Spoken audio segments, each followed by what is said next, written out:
जय हिंद दोस्तों। तो आज की इस वीडियो में हम देखेंगे मौर्य वंश से संबंधित कुछ महत्वपूर्ण प्रश्न जो आपके आने वाले आगामी परीक्षाओं के लिए महत्वपूर्ण हैं। तो हमारा पहला प्रश्न है कि मौर्य वंश का संस्थापक कौन था? तो चंद्रगुप्त मौर्य। दूसरा प्रश्न है मौर्य वंश की प्रचलित मुद्रा थी पर्ण। सुदर्शन झील का निर्माण किसने करवाया? चंद्रगुप्त मौर्य ने।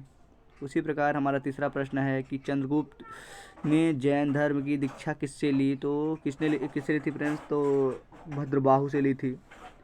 चंद्रगुप्त मौर्य के गुरु एवं महामंत्री कौन थे? तो चाणक्य थे। तो फ्रेंड्स इसी प्रकार चाणक्य के अन्य नाम क्या हैं? विष्णुगुप्त और कौटिल्य। क्या नाम है फ्रेंड्स? विष्णुगुप्त और कौटिल्य। कौटिल्य रचित अर्थशास्त्र की पुस्तक संबंधित है किससे संबंधित है फ्रेंड्स? तो अर्थशास्त्र जो पुस्तक है कौटिल्य की पुस्तक है वो किससे संबंधित है? वो राजनीति से संबंधित है। ठीक है फ्रेंड्स। उसी प्रकार भारत का मैकियावेली किसे कहा गया है? तो भारत का मैकियावेली फ्रेंड्स चाणक्य को कहा गया है। मुद्रा राक्षस नाटक की रचयिता कौन है? तो फ्रेंड्स कौन है? विशाख दत्त हैं। उसी प्रकार अगले प्रश्न की ओर बढ़ते हैं।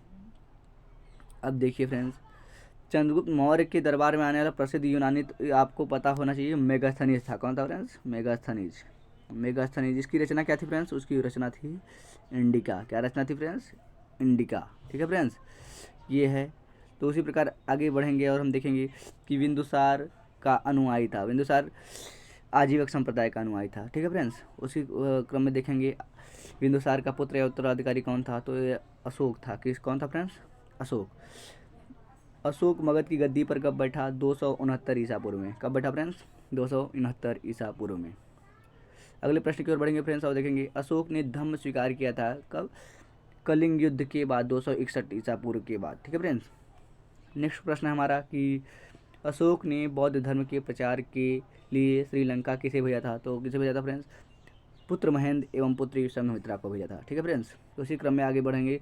शिलालेखों का प्रचलन किसने प्रारंभ किया? तो अशोक ने किया। किसने किया फ्रेंड्स? अशोक ने।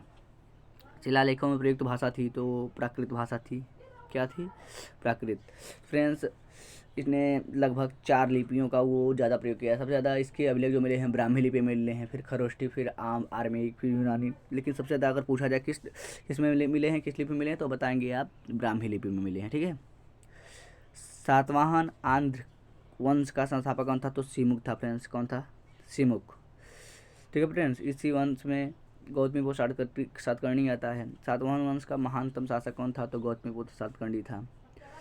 सीसा का सिक्का किसने चलवाया? सातवाहन वंश ने चलवाया था। ठीक है फ्रेंड्स। ब्राह्मणों को भूमिदान की परंपरा शुरुआत किसने की? सातवाहन वंश ने की थी। किसने की थी फ्रेंड्स? सातवाहन वंश ने की थी। फिर उसी प्रकार में फ्रेंड्स देखेंगे सातवाहन वंश की भाषा क्या थी? प्राकृत थी फ्रेंड्स। और सातवाहन वंश की लिपि क्या थी? तो ब्राह्मी लिपि थी। ठीक है फ्रेंड्स।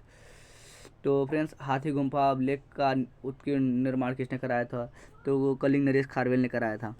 भारत पर आक्रमण करने वाले विदेशी थे तो हिंदी यूनानी शासकों ने कराया था। ठीक है फ्रेंड्स। उसी क्रम में आगे देखेंगे कि भारत आने वाला प्रथम यवन कौन था? डेमेट्रियस था। कौन था फ्रेंड्स? डेमेट्रियस था। तो उसी क्रम में आगे बढ़ेंगे फ्रेंड्स कि प्रमुख हिंद यूनानी शासक था कौन? मिनांडर था। मिनांडर को किसने हराया था? तो पुष्यमित्र ने हराया था। ठीक है फ्रेंड्स। उसी क्रम में हम आगे बढ़ेंगे, देखेंगे कि मिनांडर को किसने हराया था? पुष्यमित्र चुंग ने हराया था। तो मिलियन पन्नू ग्रंथ की रचना नागसेन ने की थी। किसने की थी फ्रेंड्स? नागसेन ने की थी। उसी क्रम में आगे बढ़ेंगे कि यूनानियों के बाद भारत कौन आए? तो शक आए थे फ्रेंड्स। कौन आए थे? शक। शक शासकों को हराकर ही चंद्रगुप्त द्वितीय ने जिसने विक्रमादित्य की उपाधि धारण की थी। शकों का सबसे प्रतापी राजा कौन था? रुद्रदामन था। ठीक है फ्रेंड्स। रुद्रदामन का जूनागढ़ अभिलेख आपने पढ़ा होगा। ठीक है फ्रेंड्स। तो अब फ्रेंड्स देखेंगे सुदर्शन झील का निर्माण किसने करा था? रुद्रदामन ने करा था। कहाँ करा था? रुद्रदामन ने करा था। संस्कृत में जारी पहला अभिलेख कौन था? तो कौन सा था फ्रेंड्स? जूनागढ़ या गिरनार का अभिलेख। जूनागढ़ या गिरनार का अभिलेख। ठीक है फ्रेंड्स। कुषाण वंश का संस्थापक कुजुल कटफिचस था। कौन? कुजुल कटफिचस। कुषाण वंश का प्रतिष्ठा शासक कौन था? कनिष्क था। और कनिष्क की पहली राजधानी पुरुषपुर थी। ठीक है फ्रेंड्स। अब देखिए कनिष्क की दूसरी राजधानी मथुरा थी। क्या थी फ्रेंड्स? मथुरा थी। कनिष्क के दरबार में कौन कौन थे? नागार्जुन, अश्वघोष, वसुमित्र और चरक रहते थे।